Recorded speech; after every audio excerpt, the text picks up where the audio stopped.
सरकार म्हणतंय हर घर नल, पण जव्हारमध्ये मात्र महिलांच्या नशिबी केवळच वनवन.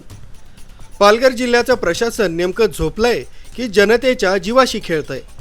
विहिरींनी तळ गाठलाय, बोरवेल कोरड्या पडल्याय आणि तरुण पिढी अभ्यासाचं दप्तर सोडून पाण्याचे हंडे वाहते. कोट्यावधींचा निधी गेला कुठं असा प्रश्न जव्हार तालुक्यातील नागरिक ग्रामस्थांना पडलाय. सूर्य आग ओकायला लागलाय आणि जव्हारमध्ये भीषण पाणीबाणी सुरू झाली आहे. ही दृश्य पहा. हे कोणत्याही प्रगत महाराष्ट्राचं चित्र नाही, तर प्रशासकीय नाकर्तेपणाचा पुरावा आहे. ज्या हातात पुस्तकं हवीत त्याच हातात आज पाण्याचे हंडे आहेत. जिल्हा परिषद शाळेतील विद्यार्थिनी ओरडून सांगतायत की त्यांना प्यायला सोडाच, पण शौचालयासाठी ही पाणी नाहीये. शिक्षणाची गंगा वाहण्याऐवजी इथंच केवळ पाण्यासाठी वनवन सुरू आहे. माझे नाव जागृती देवराम भोये आहे. माझ्या शाळेचे नाव जिल्हा परिषद शाळा काळीधोंड आहे. आमच्या शाळेत 1ली ते 10वी पर्यंतचे मुली शिकत आहेत. आम्हाला शौचालयाला पाण्याची टंचाई आहे, पिण्याची टंचाई आहे. नदी नाल्यांच्या पात्रात छोटे खड्डे खोदून चिखल बाजूला सारून थेंब थेंब पाणी साठवलं जाते.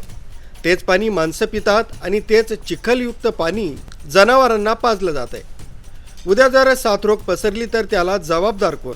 पालघरचे जिल्हाधिकारी की जलजीवन मिशनचे ठेकेदार?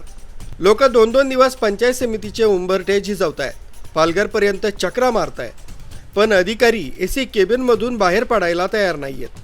लोकांच्या प्रश्नांवर प्रशासन बधीर झालंय का असा सवाल आता उपस्थित होतोय.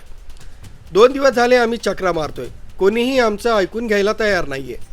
आम्ही काय माणसं नाही का? आम्हाला पाणी कधी मिळणार असा सवाल भाग्यश्री भुसारा या महिलेनं केलाय. माझं नाव भाग्यश्री रामदास भुसारा.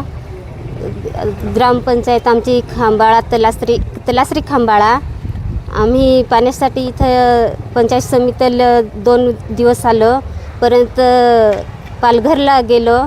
तिथून आज आम्ही परत इथंच आलो, पण आमची काय कोणी दाद घेत नाही. पाणी खूप लांबून आणावं लागतं आम्हाला, त्याच्यासाठी आम्ही आलो.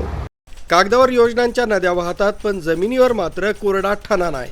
जव्हारच्या भीषण वास्तव्याला जबाबदार असणाऱ्या अधिकाऱ्यांवर कारवाई होणार का, की दरवर्षीप्रमाणे यंदाही जनता केवळ टँकरच्या आशेवर तडफडून मरणार असा सवाल आता उपस्थित केला जातोय.